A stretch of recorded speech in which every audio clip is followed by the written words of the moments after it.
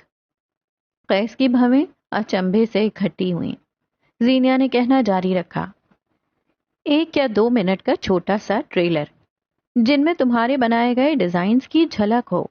مجھے یقین ہے لوگ پاگل ہونے لگیں گے اور تمہارے اندر کے اندیشے ختم ہو جائیں گے۔ اندیشے ختم ہو یا نہ ہو، آئیڈیا ضرور چوری ہو جائے گا۔ اس دنیا میں کچھ بھی اوریجنل نہیں ہے سوائے ان چیزوں کے جو اللہ نے بنائی ہیں۔ دنیا کے 90% سے زیادہ آرٹ انسپائرڈ ہیں۔ کوئی قسم سے کچھ نہیں چرا سکتا۔ اس کے موبائل پہ کال آنے لگی۔ زینیا نے بیگ سے موبائل نکالا تو حلق تک کڑوا ہو گیا۔ بالاج کی کال تھی۔ وہ پتھر سے نیچے اتر آئی۔ مجھے یہ کال لینی ہوگی۔ Okay bye. وہ موبائل کان سے لگائے آگے بڑھائی۔ بہت جلدی بھول گئیں تم مجھے۔ کراچی چلی گئیں، بہن بھائی اور ابا سے ملنے لگیں۔ تمہیں لگتا تھا میں تمہیں اور تمہارے دھوکے کو بھول گیا ہوں۔ وہ زہر خند لہجے میں پھنکارا تھا۔ کیا بھول گئی ہو جس عطیے پہ اپنے باپ کا علاج کروا رہی ہو وہ کس نے دیا تھا؟ عطیہ نہیں، قرضہ۔ 10 لاکھ جہیز کے نام پر بٹورے اور 13 لاکھ کا سونا۔ 3 ماہ کے اندر اگر ان کا پروفٹ نکالو تو اتنے ہی بنیں گے جتنے اس وقت تم سے لیے ہیں۔ ایک اور بات، میں تم سے اور ان فضول کال سے ڈرتی نہیں ہوں۔ کوئی اور طریقہ ڈھونڈ لو۔ اس نے کال کاٹ دی۔ تنفس پھول گیا تھا۔ دل ایک بار پھر زخم ہوا تھا۔ عورت پہلا دھوکہ نہیں بھولتی۔ زندگی گزارنے کا نہیں، جینے کا وقت ہے زینیا۔ اس نے خود کو یاد دہانی کروائی اور آگے بڑھ گئی۔ بشر کا میسج آیا تھا۔ وہ اسے لینے آ چکا تھا۔ خوف سے آگے نکل آؤ تو زندگی منتظر رہتی ہے۔ حاکم نواب آج کی رات بھی اسپتال میں ہی رہنے والے تھے۔ زینیا شوٹ سے سیدھا اسپتال آئی تھی۔ تھوڑی دیر حاکم نواب کے ساتھ بیٹھی رہی۔ بشر ان کے ساتھ رکنے والا تھا۔ زینیا اور کونج کو وہ ہوٹل میں نہیں چھوڑ سکتا تھا، سو آج کی رات وہ دونوں بھی اسپتال میں ہی رہنے والی تھیں۔ کونج کی سہیلی فریحہ اپنے باپ اور چچا سمیت ان سے ملنے بھی آئی تھی۔ اس کے چچا اسی اسپتال میں ڈاکٹر تھے۔ انہی کی معرفت سے انہیں اسپتال میں رکنے کی اجازت ملی تھی۔ بشر باہر کسی کام سے گیا تھا۔ زینیا حاکم نواب کے سرہانے بیٹھی تھی۔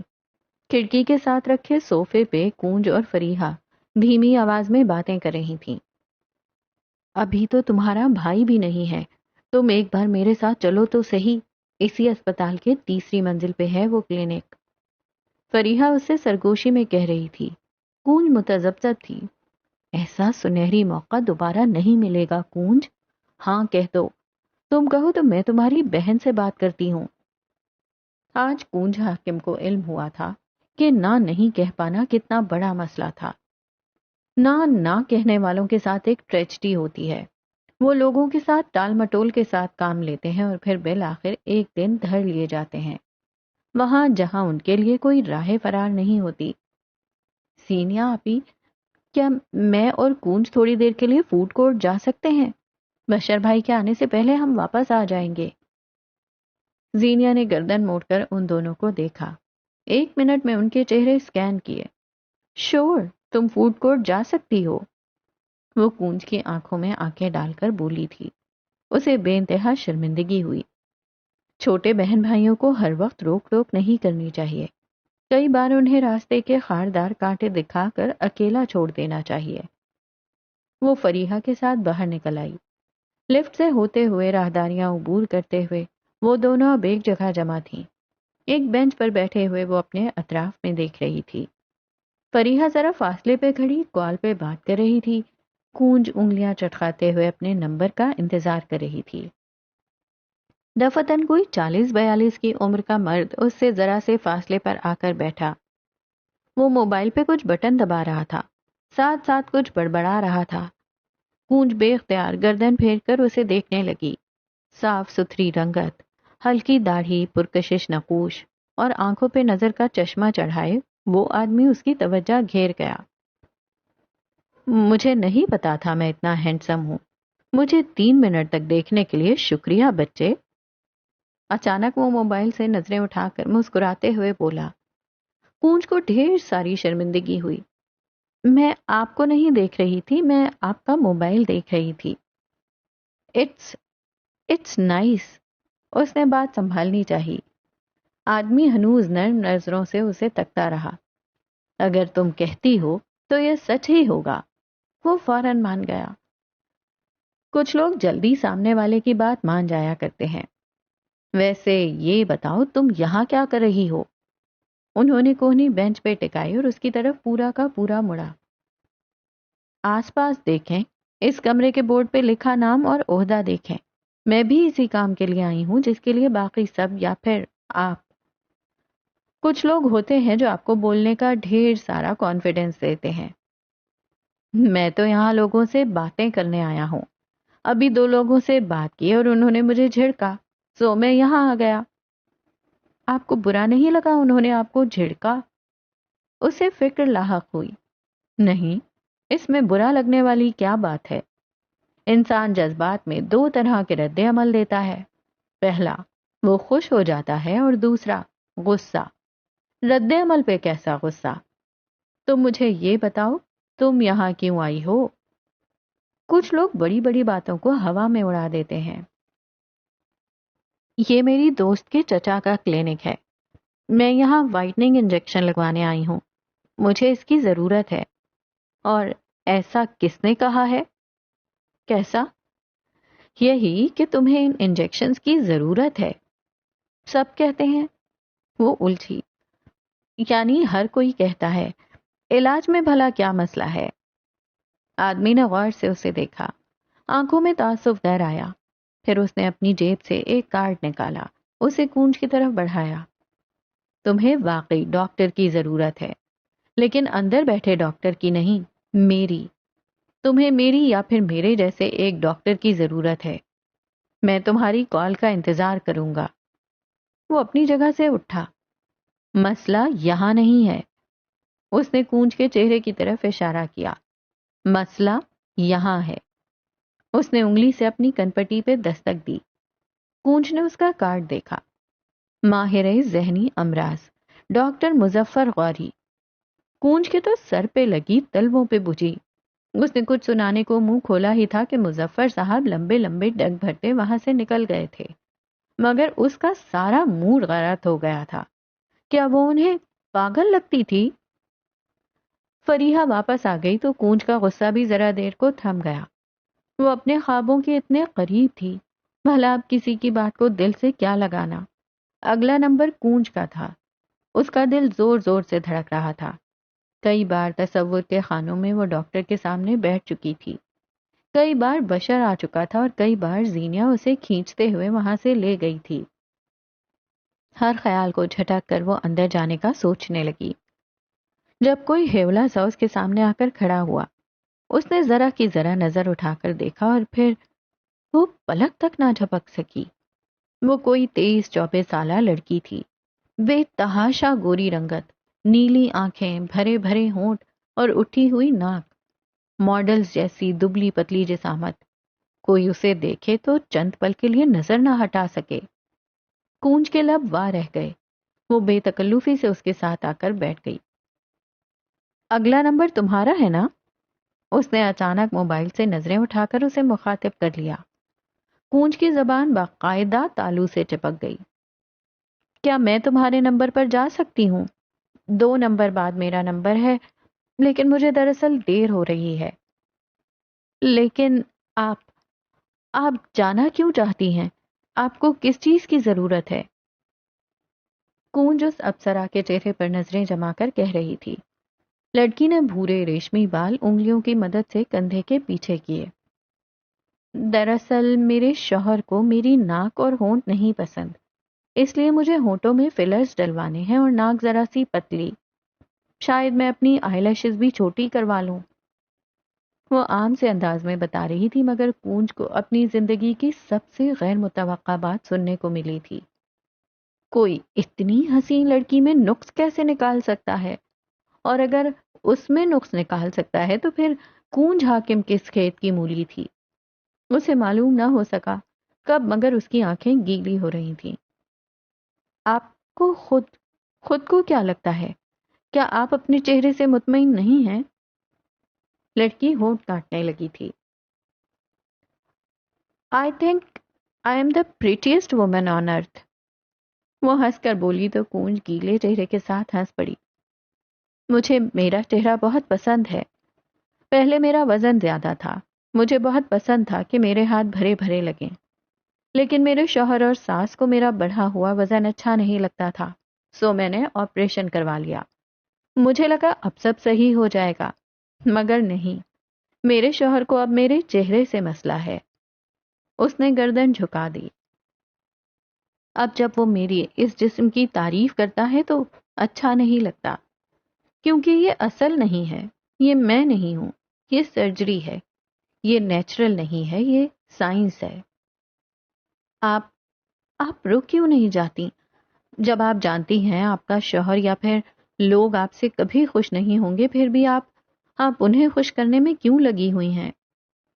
کیونکہ میں ایک بار دنیا کو فیری ٹیل دکھا چکی ہوں، میں ایک بار لوگوں کی بات مان چکی ہوں، میں نے لوگوں کو خود پہ حاکمیت دی، پھر انہوں نے میرے جسم کے فیصلے اپنے ہاتھ میں لے لیے، حالانکہ یہ ان کا حق نہیں تھا۔ میرے قدم ایک بار بڑھ چکے ہیں، تم اپنے قدم روک لینا۔ وہ کونج کا ہاتھ اپنے ہاتھ میں لے بیٹھی۔ تم خوبصورت ہو، ہر انسان خوبصورت ہے کیونکہ اسے اللہ نے بنایا ہے۔ اس نے اس دنیا میں کچھ بھی غیر ضروری نہیں بنایا، جو اس نے بنایا وہ پرفیکٹ ہے، تمہیں بس اسے قبول کرنا ہوگا۔ تم یہاں کسے خوش کرنے آئی ہو کونج حاکم؟ آواز تھی کہ سور، کونج ہل بھی نہ سکی۔ میں نے تمہیں ہر حالت میں قبول کیا تھا، پھر آج یہاں کسے خوش کرنے آئی ہو؟ اس نے شاکی نظریں اٹھا کر دیکھا۔ زیغم یوسف میر اپنے پورے قد کے ساتھ اس کے سامنے کھڑا تھا۔ کونج کیوں بھول گئی کہ آج بشر کے ساتھ آنے والا مہمان زیغم تھا۔ آس پاس دنیا ساکن ہو گئی۔ کونج کو لگا تھا وہ اب کبھی سانس نہیں لے سکے گی۔ کمبیر محل کی اوپری منزل پہ واقع مہدی کمبیر کے کمرے میں آؤ تو نیلی مدھم روشنیاں ہر سو پھیلی تھیں۔ ایک طرف دیوار پہ اس کی تصاویر لگی تھیں، 55 ملک جس میں اسپین نے اضافہ کر دیا تھا، اور یہ ہوئے پورے 56 ملک۔ ہر تصویر میں اس کے چہرے پہ نظر آنے والی خوشی اصلی تھی۔ تصویروں سے ہٹ کر جیتے جاگتے نفوس کی طرف آؤ تو زمین کی طرف جھکے ہوئے پیٹ پہ وہ آڑا ترچھا لیٹا ہوا تھا، بال بکھرے ہوئے اور چہرے پہ تھکن تھی۔ دفتن اس کا موبائل چنگھاڑنے لگا۔ پہلی اور دوسری بیل پہ تو وہ سوتا بن گیا، مگر کال ملانے والا کافی ڈھیٹ واقع ہوا تھا۔ اس نے یہاں سے وہاں ہاتھ مارا اور بالآخر اس کا موبائل اس کے ہاتھ میں تھا۔ مندی مندی آنکھوں سے نمبر دیکھا اور پھر اس کے 14 طبق روشن ہوئے تھے۔ وہ فوراً بستر چھوڑ کر اٹھ بیٹھا۔ واصف منیر کی یہ کال اسے حواسوں میں لے آئی تھی۔ واصف منیر وہی شخص ہے جس کی اسکیچ بک قیسم سے چوری ہوئی تھی، مگر چونکہ وہ قیسم کے برابر اپنی کمپنی کھڑی کر رہا تھا، سو قیس نے اس کے سارے منصوبے ملیہ میٹ کر دیے تھے۔ مجھے یاد نہیں کیا تم نے؟ فون کے پار اس کی زہر خند آواز سنائی دی۔ مجھے یقین تھا تم لوگوں نے مجھے یاد نہیں کیا ہوگا، لیکن میں کمبیز کو نہیں بھولا۔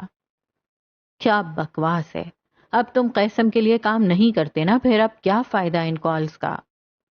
وہ کہتے ہوئے اٹھا، میز پہ رکھا اپنا لیپ ٹاپ کھولا، انسٹاگرام کھولا، کہیں کچھ ہو تو نہیں گیا۔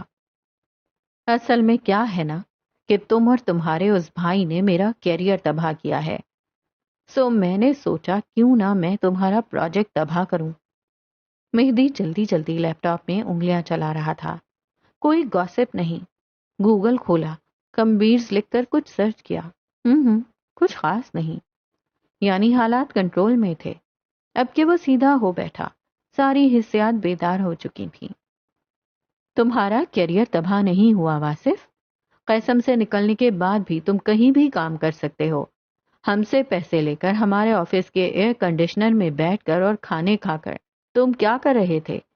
تم اپنا محل تعمیر کر رہے تھے، تمہیں یہ نہیں کرنا تھا۔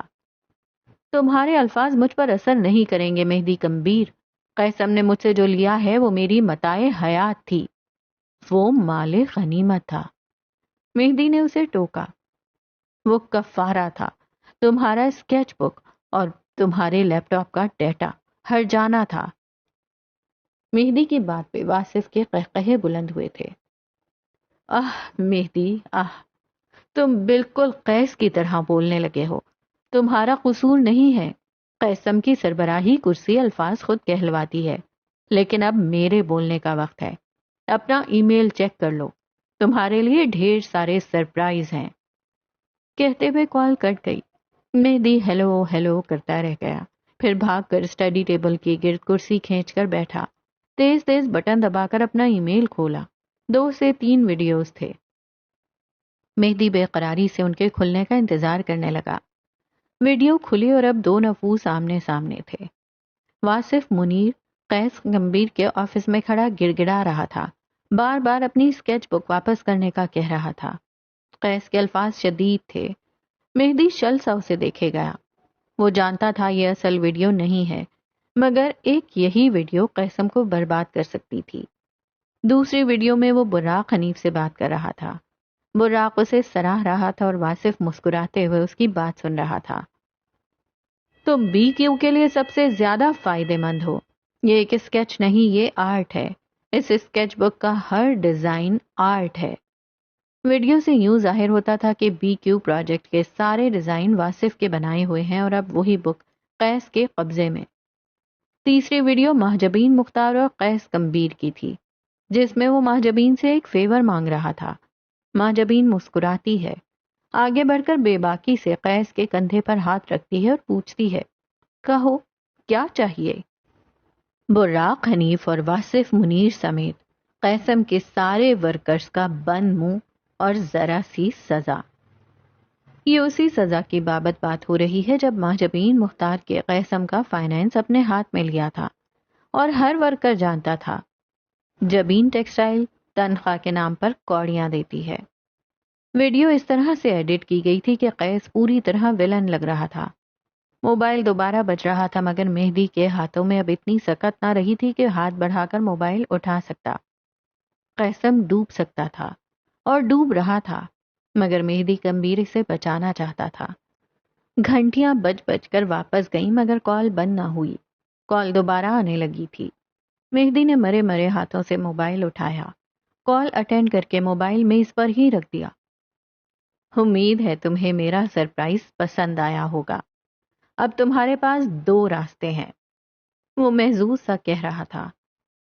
یا تو میرے ساتھ آ جاؤ، قیس کو معلوم نہیں ہوگا کہ تم میرے ساتھ ہو، بس وہاں رہ کر میری تھوڑی بہت مدد کر دینا. دوسرا راستہ، تم اپنے بھائی کو سب کچھ بتا دو. تمہارے پاس 12 گھنٹوں کا وقت ہے. اگر قیس نے 12 گھنٹوں کے اندر اندر میرا سامان اور میرا رتبہ مجھے واپس کر دیا تو میں خاموش ہو جاؤں گا، ورنہ میرے ہیکرز میرے خریدے ہوئے نیوز چینلز کو وہ دکھائیں گے جو میں چاہوں گا. اور تم تو جانتے ہو نا پاکستان میں انصاف کتنا ہے. چند ویڈیوز قیسم کو تباہ نہیں کر سکتی. مہدی کی آواز اس کی اپنی نہیں لگتی تھی. صحیح کہا، چند ویڈیوز قیسم کو تباہ نہیں کر سکتی مگر بی کیو کو ضرور تباہ کر سکتی ہیں. ہر نیوز چینل گا گا کر کہے گا بی کیو کی تمام ڈیزائن واصف منیر سے چوری کردہ ہیں اور بی کیو کے لیے قیس نے اپنا آدھے سے زیادہ سرمایہ لگا دیا ہے. تمہارے لیے کوئی جائے فرار نہیں بچی مہدی. مہدی نے دھیرے سے گردن ڈھلکا دی. ہر راہ مسدود ہونے لگی تھی. ہم بیٹھ کر بات کر سکتے ہیں واصف. تم نے ایک ایکشن لیا اور جو قیس نے کیا وہ ری ایکشن تھا. ہر انسان اسی طرح. فار گاڈ سیک. واصف نے جھلا کر اس کی بات کاٹی. تم سمجھ کیوں نہیں جاتے کہ تمہارے الفاظ مجھ پر اثر نہیں کریں گے، کم از کم مجھ پر نہیں. 12 گھنٹے اور تمہارا وقت شروع ہوتا ہے اب. کال کٹ گئی مگر مہدی کے اندر انتشار کا سمندر چھوڑ گئی. وہ دھیرے دھیرے بے سانس سا ہوتا گیا. موبائل اٹھا کر اس نے قیس کو کال ملانی چاہی مگر رک گیا. اس وقت قیس کے پاس اگر کوئی حل ہوتا تو وہ موت تھی اور مہدی اس کے ہاتھوں پر ایک اور خون نہیں دیکھ سکتا تھا. کیا سب ختم؟ کیا وہ کچھ نہیں کر سکتا؟ کیا اسے واصف کے دیے 2 حل میں سے ایک چن لینا چاہیے؟ عین اسی پل اس کے ذہن میں ایک دھماکہ سا ہوا. اگر واصف کے پاس 2 حل تھے تو مہدی کمبیر کے پاس بھی ہمیشہ 2 راستے ضرور ہوتے تھے. فیری ٹیل میں دنیا کے سب سے بڑے افسانے ہوتے ہیں. شہزادی کی زندگی کا مقصد اگر شہزادے کے علاوہ کچھ ہوتا تو آج کی لڑکیوں کے خواب بس ایک مرد تک محدود نہ ہوتے. وہ راہداریوں میں زیغم کے پیچھے بھاگ رہی تھی مگر وہ اسے سن نہیں رہا تھا. اس کا چہرہ سرخ تھا، قدم تیز. کونج نے سامنے سے آ کر اس کا راستہ روکا. زیغم کو رکنا پڑا. میں جو کچھ کر رہی ہوں صرف تمہارے لیے کر رہی ہوں. میں تمہارے لیے خوبصورت دکھنا چاہتی تھی. اس کا چہرہ گیلا تھا، آواز رندھی ہوئی. کیا میں نے کبھی تم سے یہ سب کرنے کو کہا؟ ہاں، مگر اس لڑکے نے ضرور کہا تھا جس سے تم راتوں کو جاگ جاگ کر باتیں کرتی تھیں. کونج کا دل اچھل کر حلق میں آیا تھا. وہ ساکن رہ گئی. زیغم آنکھوں میں سرخ انگارے لیے اسے دیکھتا رہا. شاید تم بھول گئی تھی مگر تمہارے فیس بک اور انسٹاگرام کا پاس ورڈ میرے پاس تھا. اس لڑکے نے تم سے 4 بول تعریف کے کیا بول دیے، تم نے مجھ سے بے وفائی کر دی. اس کی آنکھیں سرخ تھیں. ایسا ایسا ایسا نہیں ہے، میں سمجھاتی ہوں. میں تمہیں سمجھاتا ہوں. کونج حاکم نواب، وہ حقارت سے کہتا آگے آیا. تم ایک انسیکیورٹیز کی ماری لڑکی ہو. تم صرف اپنی بہن سے نہیں، تم ہر خوبصورت انسان سے آبسیسڈ ہو. تمہیں لگتا ہے ایک دن تمہارا رنگ صاف ہو گیا تو سب ٹھیک ہو جائے گا. تم نے آج تک اپنے چہرے، اپنے جسم کو کبھی قبول کیا ہی نہیں. لوگ، ان کی باتیں، ان کے رویے، ان کی صلاح تم پہ اثر رکھتی ہے کیونکہ تمہاری اپنی کوئی سوچ ہے ہی نہیں. تمہارا رنگ اگر ٹھیک ہو گیا تو وزن کی پرواہ ہونے لگے گی. اگر وزن صحیح رہا تو آنکھیں، ناک، بال جانتی ہو کیوں؟ کیونکہ یہ تم نہیں ہو. تمہیں اپنی آنکھیں اچھی لگتی ہیں، اپنا رنگ پسند ہے. تم نے لوگوں کو اپنے اوپر حکمرانی دی ہے اور تم جیسے لوگ کبھی خوش نہیں ہو سکتے کیونکہ تم اپنے آپ سے خوش نہیں ہو. میری طرف سے اب تم جہنم میں جاؤ. پلیز زیغم، پلیز یہ مت کرو. میں نے یہ سب تمہارے لیے کیا تھا. اگر تم کبھی مجھے کہہ دیتے کہ تمہیں میرے رنگ سے کوئی مسئلہ نہیں، اگر تم میری تعریف کر دیتے تو یہ سب نہ ہوا ہوتا. کوئی انسان کیوں آ کر تمہیں بتائے گا کہ تم کیسی لگتی ہو؟ تم اپنی آواز کیوں نہیں سنتی؟ لیکن اب مجھے فرق نہیں پڑتا. تم اس لڑکے کے ساتھ رہو، ہیپیلی ایور آفٹر. وہ تمسخرانہ انداز میں ہاتھ پھیلا کر بولا تھا. آج سے تم میری طرف سے آزاد ہو. شہزادہ جا رہا تھا. یہ فیری ٹیل نہیں تھی. یہ فیری ٹیل کیسے ہو سکتی تھی؟ شل اور ساکت کھڑی کونج کا موبائل بجا تو اس نے دھیرے سے موبائل اونچا کیا. جب سب تمہارا ساتھ چھوڑ دیں تب میری طرف دیکھنا. میں ہمیشہ تمہارا منتظر رہوں گا. کونج نے عجیب سی نظروں سے اس میسج کو دیکھا. کیا وہ غلط شہزادے پہ انحصار کر چکی تھی؟ کیا اصل شہزادہ اب آیا تھا؟ فیری ٹیلز میں جب راز کھلتے ہیں ہر طرف سیاہی یا پھر سبز روشنی چھا جاتی ہے، مگر راز کھلنے کا ایک وقت ہوتا ہے اور شاید وہ وقت آ چکا تھا. اگلی صبح کا ذکر ہے. ہسپتال کی ٹھنڈی راہداریاں عجیب سوگواریت میں ڈوبی تھیں. زینیا حاکم نواب کی ویل چیئر گھسیٹتے ہوئے انہیں آپریشن روم کی طرف لے جا رہی تھی، مگر اس سے تھوڑی دیر پہلے وہ تازہ ہوا کھانا چاہتے تھے. تیسری منزل کی دیوار گیر کھڑکیوں کے قریب وہ رک گئی. اسی پل اس کا فون بجنے لگا تھا. تم سٹی اسپتال میں ہو نا؟ کال اٹینڈ کرتے ہوئے اسے پہلا جملہ یہی سننے کو ملا تھا. میں دوسری منزل پہ ہوں. تم کہاں ہو؟ میں تیسری منزل پہ روم نمبر 307 کے سامنے ہوں. لیکن تم کیوں پوچھ رہے ہو؟ دوسری منزل پہ کھڑے فون سے کان لگائے قیس نے گہری سانس لی. کل رات اس نے ایک بار پھر گوادر کا نمبر ملایا تھا مگر جس سے بات کرنی تھی ہو نہ سکی، اور کل رات سے اسے ایک خیال ستا رہا تھا. زینیا حاکم. اس کے ذہن میں ایک بار پھر خیال آیا تھا کہ کہیں یہ اس کی منگیتر تو نہیں. خود کو 1000 بار جھٹکا، دلیلیں پیش کی مگر بے سود. پھانس دل میں چپ چکی تھی. پھر اس کے ذہن میں ایک اچھوتا خیال آیا. زینیہ حاکم کے باپ سے ملنے کا۔ میں اپنے ایک دوست کی طبیعت پوچھنے آیا تھا تو سوچا تمہارے فادر سے بھی مل لیتا ہوں، میں اوپر آ رہا ہوں۔ اپنی کہہ کر کال کاٹ دی۔ حاکم نواب ہنوز کھڑکی سے باہر دیکھ رہے تھے۔ زینیہ ان کے عقب میں کھڑی ہو گئی۔ اسی پر لمبی راہداری میں قیس نمودار ہوا۔ اس کی نظروں کی سیدھ، بالکل سیدھ میں زینیہ حاکم اپنے باپ کے ساتھ کھڑی تھی اور وہ اس سے کچھ کہہ رہے تھے اور زینیہ غور سے سن رہی تھی۔ قیس کی نظر اٹھی مگر اس کی نظروں کے آگے کوئی آ گیا تھا۔ وہ کوئی حاملہ عورت تھی جس نے اپنے 3 سالہ بچے کا ہاتھ پکڑ رکھا تھا اور وہ گرتے گرتے بچی تھی۔ ہاتھ میں پکڑے کاغذات ایک ایک کر کے ہاتھ سے چھوٹ گئے۔ قیس نے آگے بڑھ کر جلدی سے اسے سنبھالا، پھر نیچے دیکھا۔ اس کے فلیٹ شوز کے لیس کھلے ہوئے تھے اور اس کی حالت دیکھ کر لگتا تھا وہ جھک کر انہیں باندھ نہیں سکتی۔ اس نے ایک گہری سانس لی اور نیچے جھک گیا، شو لیس ٹھیک سے باندھے اور ایک ایک کر کے اس کے کاغذات سمیٹنے لگا۔ چند پل بعد اٹھ کھڑا ہوا۔ عورت ممنون سی اس سے کچھ کہہ رہی تھی اور وہ بس سر ہلا رہا تھا۔ اگر انہیں چھوڑ کے 10 سیکنڈ وقت کو پیچھے لے جاؤ اور سامنے کھڑی زینیہ کو دیکھو تو بشر اس سے حاکم نواب کو کہیں لے جانے کا کہہ رہا تھا۔ زیغم بھی ساتھ کھڑا تھا۔ چند سیکنڈ کا کھیل تھا اور بشر حاکم انہیں لیے چلا گیا۔ مگر اسی پل ایک اور ویل چیئر پہ بیٹھا آدمی دھیرے دھیرے سے ویل چیئر چلاتا آگے جا رہا تھا۔ اس کی نرس پاس کھڑی فون پر بات کر رہی تھی۔ آدمی نے رک کر زینیہ سے کچھ پوچھا۔ شاید وہ زیغم اور اسے کپل سمجھ رہا تھا۔ زینیہ ہنستے ہوئے اس کی نفی کرنے لگی۔ اسی پل قیس کے سامنے سے وہ عورت ہٹی اور زینیہ حاکم سامنے آئی۔ ویل چیئر والے آدمی کو اب نرس اور اس کا بیٹا کہیں لے جا رہے تھے۔ زینیہ نے سامنے دیکھا، قیس اسے ہی دیکھ رہا تھا۔ زینیہ نے اس سے نظر پھیر کر ویل چیئر والے لڑکے سے کچھ کہا، شاید اس کے باپ کے بارے میں کچھ۔ پھر سامنے سے آتے قیس کو دیکھا۔ چند پل میں وہ اس کے سامنے کھڑا تھا، زیغم زینیہ کے ساتھ۔ قیس ابھی اس کے بارے میں کچھ پوچھتا کہ یہ میرا بھائی ہے۔ زینیہ فوراً بولی، مبادا وہ کوئی اور مطلب نہ لے لے۔ تمہارے ابا وہ کہاں ہیں؟ وہ جن کے ساتھ میں ابھی کھڑی تھی نا، وہ میرے ابا تھے۔ میرا بھائی انہیں آپریشن کے لیے لے گیا ہے، ملاقات نہیں ہو سکے گی۔ زینیہ نے متانت سے جواب دیا۔ قیس کے دل سے ڈھیر سارا بوجھ سرک گیا۔ اس کا دل ہلکا ہو گیا تھا۔ یعنی وہ جو آدمی ابھی اس کے سامنے سے گیا وہ حاکم نواب تھا اور جو اس کے ساتھ تھا وہ زینیہ کا بھائی۔ وہ بھی بھلا کیا کیا سوچنے لگا تھا۔ بشر نہیں تھا وہ، کم از کم بشر کو وہ اس کے چہرے سے پہچانتا تھا۔ اس کے وہم دور جا سوئے۔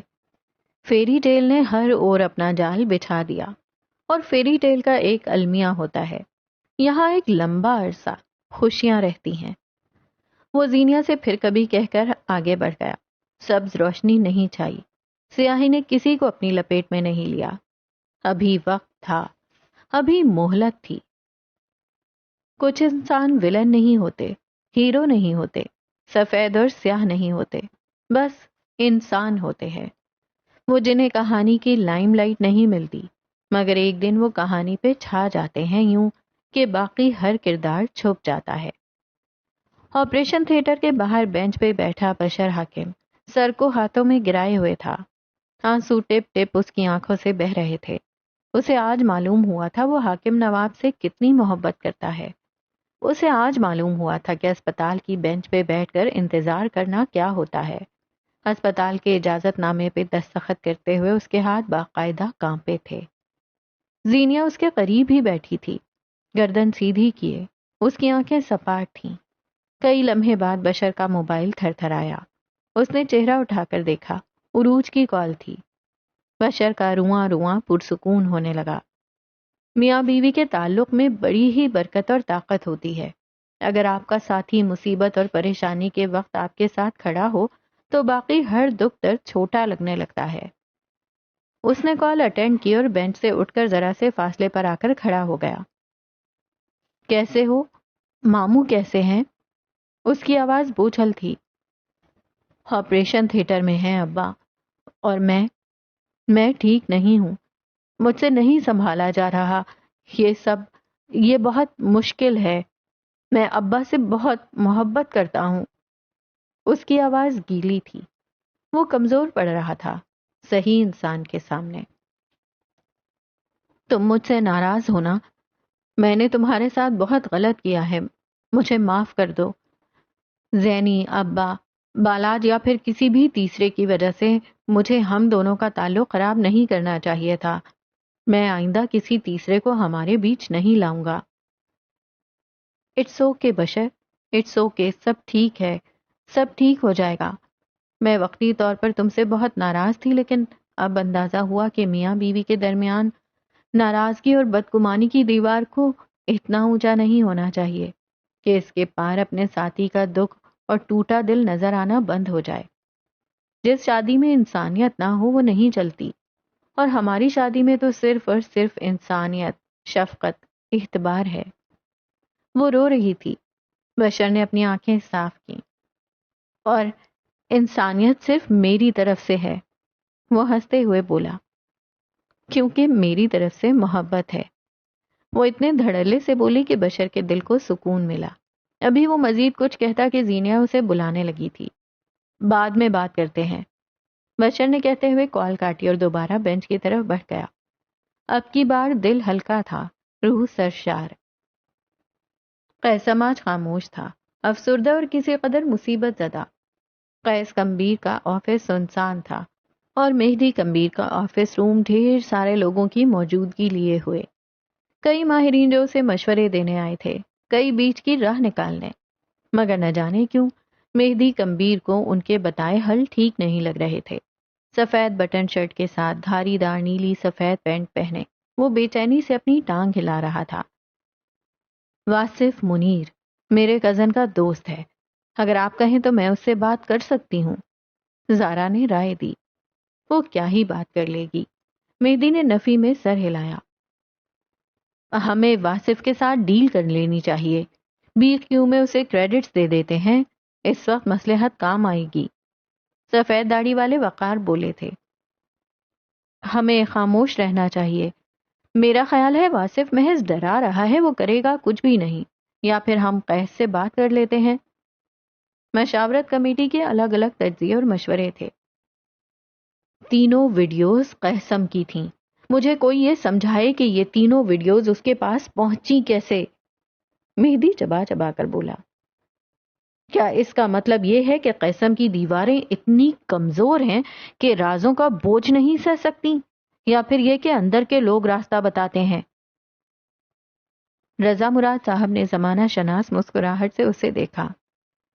ہر بار دیواروں کا کمزور ہونا ضروری نہیں ہوتا، کئی بار باہر کے پھینکے جال مضبوط ہوتے ہیں۔ مختصر الفاظ پلیز، میں قیس نہیں مہدی ہوں۔ وہ ان مشکل اصطلاحات سے جھرلایا۔ چند روز پہلے قیسم کے سسٹم میں کچھ مسائل ہو گئے تھے۔ ہماری ٹیم کو لگا تھا کہ سسٹم جیم ہو گیا ہے، مگر مجھے لگتا ہے سسٹم ہیک ہو گیا تھا۔ رضا مراد کی بات پر مہدی کا دماغ ٹھنکا۔ اس کی آنکھیں پرسوچ انداز میں چھوٹی ہوئیں۔ اس نے ہاتھ کے اشارے سے ہر ایک کو باہر نکلنے کو کہا۔ ایک لمحے کو، بس ایک لمحے کو اس کی آنکھیں غیر انسانی ہوئی تھی، پھر واپس نارمل۔ ابھی دنیا میں کوئی ایسا پیشہ نہیں بنا تھا جس سے وابستہ لوگ مہدی کے دوست نہ ہو۔ موبائل اٹھاتے ہوئے وہ جے کا نمبر ملا رہا تھا۔ سلسلہ مل گیا تو اس کی آنکھوں نے ایک بار پھر رنگ بدلا۔ اب وہ آنکھیں معصوم لگتی تھیں۔ کم بخت، وقت پڑنے پر گرگٹ کی طرح رنگ بدلتا تھا۔ کیا میں تم سے کچھ مانگ سکتا ہوں جے؟ دوسری طرف خاموشی چھا گئی۔ میں جانتا ہوں تم مجھے فیور نہیں دینا چاہو گی، اور اگر تم راضی ہو بھی جاؤ تو میں تم سے کوئی کام نہیں لوں گا۔ کیا تم مجھے کوئی ایسا کانٹیکٹ دے سکتی ہو جس پہ میں بھروسہ کر سکوں؟ مجھ پہ گھیرا تنگ پڑ رہا ہے جے۔ اس بار بھی خاموشی۔ مہدی نے خود آنکھیں بند کی، اپنے آپ کو ڈھیر ساری ملامت کی۔ اگر آج زوریز ہوتا تو مجھے اتنی مشکل نہ پیش آ رہی ہوتی۔ اس نے دقت سے الفاظ گھسیٹے۔ 10 منٹ میں کوئی تم سے رابطہ کر لے گا، تمہیں جو چاہیے وہ لے آئے گا۔ الفاظ اثر انداز ہوئے تھے جاشیا کے دل پہ، مگر مہدی کمبیر اگر دلوں کو جوڑنا جانتا تھا تو اسے دلوں پہ ضرب لگانا بھی خوب آتی تھی۔ اگلے 10 منٹ میں اس کے پاس ایک نمبر تھا، اور اگلے 1 گھنٹے میں ایک مکمل سیٹ اپ۔ 3 لڑکے تھے جو کانوں میں مائک لگائے بیٹھے تھے۔ میز پہ کئی ساری سکرینز نصب تھیں۔ جن کے اوپر عجیب و غریب نمبرز کا کھیل جاری تھا۔ یہ قیسم کا سیکیورٹی سسٹم تھا جس کے آگے 3 ہیکرز بیٹھے تھے۔ مہدی سفید پڑتے چہرے کے ساتھ ان کے عقب میں بیٹھا تھا۔ فرش پہ جا بجا سگریٹ کے جل چکے ٹکڑے پڑے تھے، سارے کا سارا دھواں اندر سے مہدی کا دل جلا رہا تھا۔ 12 گھنٹے ختم ہونے میں صرف 5 گھنٹے باقی تھے اور ہاتھ اب بھی کچھ نہ لگا تھا۔ یہاں سے وہاں چکر کاٹتے مہدی کا صبر جواب دینے لگا تھا۔ مجھے لگتا ہے تم لوگ یہ کام نہیں کر پاؤ گے۔ 7 گھنٹے ہو گئے اور ہاتھ کیا آیا؟ کچھ بھی نہیں۔ وہ جھلایا۔ لڑکے نے اسکرین سے نظر نہیں ہٹائی، سافٹ ڈرنک کا کین منہ سے لگایا، لمبا گھونٹ لیا اور پھر کہا، میں اگلے 7 گھنٹوں کی گارنٹی بھی نہیں دیتا۔ واصف کے ساتھ جو لوگ ہیں ہوشیار ہیں، نہ وہ لنک کو ٹیپ کرتے ہیں کہ ہم اس کی ذریعے اس کی فائل تک رسائی حاصل کر سکیں، نہ ہی وہ کوئی میسج دیکھ رہے ہیں، اور اسی طرح ہمارے 101 طریقے ناکام ہو چکے ہیں۔ دوسرا لڑکا بولا، لیکن آپ فکر نہ کریں، واصف منیر کے ساتھ جو ہوگا وہ آدھی دنیا دیکھے گی۔ یہ تیسرا لڑکا فلموں اور ڈراموں کا خاصا شوقین لگتا تھا۔ مہدی ایک بار پھر بے چینی سے یہاں سے وہاں چکر کاٹ رہا تھا۔ اگر قیس کو معلوم ہو گیا تو وہ اس کی قبر بنا دے گا۔ ابھی تھوڑی دیر گزری تھی کہ ان تینوں میں سے ایک کا موبائل بچا۔ پیزا کا سلائس منہ میں رکھتے ہوئے اس نے فون اٹھایا۔ ہاں جاشیا بولو۔ ارے نہیں، ابھی تک کچھ نہیں ملا۔ اس کا سیکیورٹی سسٹم بہت سخت ہے، ہم کافی دیر سے توڑنے کی کوشش کر رہے ہیں لیکن کوئی فائدہ نہیں ہو رہا۔ پھر اس کا سسٹم چھوڑ کر اس کے کانٹیکٹس کا سسٹم ہیک کرو، یقیناً کچھ ملے گا۔ اور اس کے کانٹیکٹ سے میرا مطلب ہے اس کی کوئی گرل فرینڈ یا پھر کسی قسم کا اسکینڈل۔ 10 منٹ کے اندر اندر تمہارے پاس کچھ ہونا چاہیے۔ سخت لہجے میں کہہ کر اس نے کال کاٹ دی۔ تینوں لڑکے اب انتہائی پھرتی سے کام کرنے لگے تھے۔ اسی پل دروازہ دھکیل کر براق حنیف اندر آیا۔ اس کے چہرے پر بھی ہوائیاں اڑ رہی تھیں۔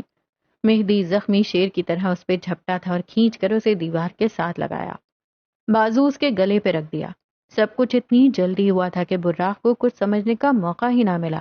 اس کا سانس بند ہونے لگا تھا۔ تمہاری ایک غلطی، ایک چھوٹے سے انتقام کی وجہ سے آج ہم کہاں ہیں؟ خدا کی قسم، اگر قیسم کو کچھ ہوا تو میں اپنے ہاتھوں سے تمہیں قبر میں اتاروں گا۔ وہ زور بڑھاتا جا رہا تھا۔ براق کا سانس بند ہو رہا تھا۔ میرے پاس کچھ ہے، وہ اٹک اٹک کر بولا۔ مہدی نے ایک جھٹکے سے اسے چھوڑا۔ وہ راگ پوری طرح کھانسنے لگا تھا مگر سبز آنکھوں والا آدمی اسے دیکھ تک نہیں رہا تھا۔ ترس اسے چھو کر بھی نہیں گزرا تھا۔ ہمارے پاس کچھ ہے، تینوں بیک وقت بولے تھے۔ مہدی تیزی سے ان کے قریب آیا۔ اسکرین پر اب کچھ تصاویر تھیں جن میں واصف منیر اپنے باپ اور 3 مردوں کے ساتھ کھڑا تھا۔ وہ 3 مرد کوئی عام مرد نہیں تھے۔ پچھلے دنوں اٹک، پشاور، سوات اور بلوچستان کے مختلف علاقوں میں ہونے والی بمباری کی ذمہ داری انہی 3 لوگوں نے قبول کی تھی۔ مہدی کا سانس اوپر کا اوپر اور نیچے کا نیچے رہ گیا۔ خبریں گردش میں تھیں کہ ان تینوں دہشت گردوں کو کسی سیاسی جماعت کے رہنما نے پناہ اور مالی مدد دی تھی۔ اسکرینز کی سبز روشنی میں ساکت کھڑے براق کے وہم و گمان میں بھی نہیں تھا کہ یہ سیاسی جماعت واصف منیر کے باپ کی ہوگی۔ ہر کوئی اپنی اپنی جگہ سن تھا۔ یہ تصاویر کسی خفیہ طریقے سے لی گئی تھی اور اب انہی تصاویر کے ذریعے کوئی واصف کے بھائی کو بلیک میل کر رہا تھا۔ تصاویر تک رسائی واصف کے بھائی کے ای میل سے ملی تھی۔ انہیں لیک کرو، کیپشنز ایسے ڈالو جس سے سوال کی گنجائش نہ رہے۔ مجھے آج شام تک واصف منیر برباد چاہیے۔ اس کی آواز، اس کا لہجہ، یہ وہ مہدی نہیں تھا، یہ سفاق تھا۔ اس کی آنکھیں اس وقت ترحم سے خالی تھیں۔ یہ کہانی کا ہیرو تو دور ولن بھی نہ لگتا تھا۔ براق تیزی سے آگے آیا، مہدی کا ہاتھ پکڑا۔ پاگل ہو گئے ہو کیا؟ یہ اس کا خاندان تباہ کر دے گا۔ ملک دشمن عناصر کوئی عام بات نہیں ہوتے۔ دیکھو دیکھو مہدی، ہم سارٹ آؤٹ۔ اور میرے خاندان کا کیا؟ اس کی خالی کھوکھلی آواز پہ براق کہتے کہتے رکا۔ اگر آج اور ابھی میرے پاس کوئی حل نہ ہوتا تو میں بھی برباد ہوتا، قیسم بھی۔ مگر اب واصف منیر برباد ہوگا۔ جو مجھے برباد کرے گا میں اس کی نسلیں تباہ کر دوں گا، اور جو مجھے ایسا کرنے سے روکے گا وہ میرا دوست نہیں۔ اس کا فیصلہ اٹل تھا۔ اگلے چند لمحات سلو موشن میں گزرے۔ براق اسے ایک کال ریکارڈنگ دے رہا تھا جس میں واصف بار بار اس سے قیسم کو دھوکہ دینے کو کہہ رہا تھا۔ وہ کہہ رہا تھا کہ واصف اور براق ایک ٹیم بن سکتے ہیں۔ ساتھ اس نے قیسم کے چند راز اگل دیے اور یہاں ثابت ہوا وہ دھوکے باز فراڈ۔ تصاویر میڈیا پہ گردش کرنے لگی تھی اور چند گھنٹوں کے اندر اندر ملک کے کونے کونے میں پھیل گئیں۔ پورے ملک میں ایک انتشار سا پھیل گیا تھا۔ واصف منیر کو اس کے باپ سمیت اریسٹ کر لیا گیا تھا۔ دنیا جان نہ سکی کہ یہ کیا ہو گیا۔ واصف منیر چند گھنٹوں کے اندر بہت کچھ کھو چکا تھا۔ انسٹاگرام، فیس بک، ٹویٹر پہ دھوم سی مچ گئی تھی۔ چند گھنٹوں بعد قیسم وکٹم تھا، وہ جسے واصف منیر برباد کرنا چاہتا تھا، مگر وہ بچا لی گئی۔ مہدی کے موبائل پہ قیس کی 150 سے زائد کالز لگی تھی، مگر وہ ایک بھی نہیں اٹھا رہا تھا۔ تھوڑی دیر بعد اس نے نوٹوں کے ڈھیر دے کر ان 3 لڑکوں کو روانہ کیا۔ سب بچ گیا تھا، مگر مہدی کے اندر کا انسان نہیں۔ سیکیورٹی روم کے صوفے پہ وہ دھیرے دھیرے بیٹھتا چلا گیا۔ براق گردن جھکائے اس کے قریب ہی بیٹھا تھا۔ مہدی کا چہرہ سفید تھا، جسم کانپ رہا تھا۔ یہ تم نے کیا کیا مہدی؟ براق شاک تھا۔ میں لوگوں کی فیری ٹیل کا ہیرو تھا۔ اس کی آواز میں صدیوں کی تکان تھی۔ آج میں ولن سے بھی زیادہ برا بن گیا ہوں۔ اس نے گردن صوفے کی پشت پہ گرا دی۔ میری فیری ٹیل برباد ہو گئی براق۔ مہدی کمبیر نے اپنی سینیٹی کھو دی۔ اس کی آنکھ سے ایک قطرہ بہہ کر کنپٹی میں جذب ہوا۔ وہ آج ہار گیا تھا اپنے اندر کے شر سے۔ تھوڑی دیر بعد وہ گاڑی میں تھا۔ پھر اس نے خود کو کمبیر محل میں قدم رکھتے دیکھا۔ بختیار، مقصود، انیسہ سب اس سے کچھ پوچھ رہے تھے۔ وہ کسی سے کچھ نہیں کہہ رہا تھا۔ وہ اپنے کمرے میں جانے کے بجائے قیس کمبیر کے کمرے میں آیا۔ کمرے میں آ کر اس نے جوتے اتارے، کوٹ اتار کر دور پھینکا، میز کی دراز سے گولیوں کی شیشی نکالی اور بغیر پانی کے پھانک لی۔ بیڈ پہ چت لیٹے ہوئے اس کی آنکھوں کے گوشے گیلے ہوئے، پھر آنسو ٹوٹ کر بالوں میں جذب ہوئے۔ رفتہ رفتہ اس کی آنکھوں کے آگے اندھیرا چھا گیا، کھپ اندھیرا، غاروں جیسا اندھیرا۔ اگلا دن، ایک دن، صرف اور صرف ایک دن کے اندر چند تصاویر نے ملک کے اندر ہلچل مچا دی تھی۔ کمرے پہ بیڈ پہ غنودگی میں لیٹے مہدی کمبیر کا موبائل زور زور سے بج بج کر خاموش ہوا جاتا تھا۔ کافی دیر بعد اس نے مندی مندی آنکھیں کھول کر موبائل دیکھا۔ Guardian calling. بھاری ہوتے سر کے ساتھ وہ سیدھا ہو بیٹھا، موبائل کان سے لگایا۔ یہ آپ نے کیا ہے نا؟ اس کی آواز میں ملامت، تعصب، دکھ کچھ نہیں تھا۔ میں جانتی ہوں یا آپ نے کیا ہے۔ مجھ پہ ہنسنے کے لیے کال کی ہے؟ وہ سپاٹ انداز میں بولا۔ نہیں، حقیقت کا آئینہ دکھانے کے لیے۔ وہ اسپتال کے باہر جانے والی راہداری میں تھی۔ حاکم نواب کا آپریشن کامیاب ہوا تھا۔ آج اس کی واپسی تھی۔ جب آپ قیس اور میرے اندر کیڑے نکالتے تھے تب مجھے بہت برا لگتا تھا، لیکن آج آپ بھی ہم جیسے سیاہ ہو گئے ہیں۔ میں جج نہیں کر رہی، لیکن حقیقت یہی ہے۔ جب کوئی آپ کو تباہ کرنا چاہتا ہے تب آپ کے پاس ایک ہی آپشن ہوتا ہے، اسے تباہ کر دو۔ یہ کسی ولن کا کام نہیں، یہ انسان کا کام ہے۔ ہر انسان یہی کرتا ہے۔ وہ رکی۔ مہدی کی طرف سے کوئی جواب نہ آیا۔ اگر آپ کو حل چاہیے تھے تو مجھے کال کر لیتے۔ دوسری طرف مہدی زور سے ہنس پڑا تھا۔ تمہارے پاس ہر مسئلے کا حل ہوتا ہے، قیس کے پاس بھی۔ میرے پاس ہمیشہ بس 2 آپشن ہوتے ہیں، یا مر جاؤ یا مار دو، اور مہدی نے ہمیشہ مار دینے کو چنا ہے۔ اب آپ ٹھیک ہیں؟ یہ خیال نہیں، تجسس تھا۔ مہدی نے گہری سانس لی، جواب نہیں دے سکا۔ زینیا اب کے نرم پڑی۔ مہدی کمبیر، میری ایک بات آج غور سے سنیں۔ کوئی بھی انسان عظیم نہیں ہوتا۔ ہر انسان کے اندر اچھائی اور برائی ہوتی ہے۔ غالب وہی جذبہ آتا ہے جو ہمیں فیسینیٹ کرے۔ آپ پہ برائی کبھی غالب نہیں آ سکتی۔ آ چکی ہے زینیا، میں ایک آدمی کو تباہ کر چکا ہوں۔ اسے ملال ہوا، کیونکہ اس نے آپ کو تباہ کرنا چاہا۔ میں نہیں جانتی اس کے پاس کیا تھا، اس نے آپ سے کیا کہا۔ میں بس اتنا جانتی ہوں کہ مہدی کمبیر کبھی کسی انسان کے ساتھ ظلم نہیں کر سکتا۔ آپ نے جو کیا خود کو بچانے کے لیے کیا ہوگا۔ خود کو گلٹ میں مارے مت۔ مجھ سے نہیں ہوگا، میں یہ نہیں بھول سکتا، میرا دل یہ ماننے کو راضی نہیں، مگر ایک بات کہوں۔ اس کی آنکھیں غیر انسانی ہوئیں، چہرے سے ہر تاثر غائب ہوا۔ مجھے کوئی پچھتاوا نہیں، اگر 10 بار موقع ملا میں 10 بار یہی کروں گا۔ اگر اس نے 100 بار میرے خاندان کو میلی آنکھ سے دیکھا تو میں 100 بار اس کی آنکھیں نکالوں گا۔ میں سرمئی نہیں ہوں، اگر کوئی میرے کاروبار، خاندان یا پھر مجھ پر ناحق حملہ کرے گا تو میں سیاہ ہوں، صرف اور صرف سیاہ۔ ویلکم ٹو دی گینگ، وہ مسکرا کر بولی، شیطانی مسکراہٹ۔ مہدی نے بغیر کچھ کہے کال کاٹ دی۔ اسی پل اس کے کمرے کا دروازہ ایک دھاڑ سے کھلا۔ بکھرے بال، سلور زدہ کوٹ اوور میں شوق لیے قیس اندر آیا۔ مہدی کو دیکھ کر اس کے گلے میں ایک گلٹی سی ابھر کر معدوم ہوئی۔ اس کے قدم جامد ہو گئے۔ اسے یقین نہیں آیا، اسے آج پہلی دفعہ ان سبز آنکھوں سے نفرت نہیں ہوئی۔ آج پہلی مرتبہ اسے مہدی سے خون کی خوشبو آئی تھی۔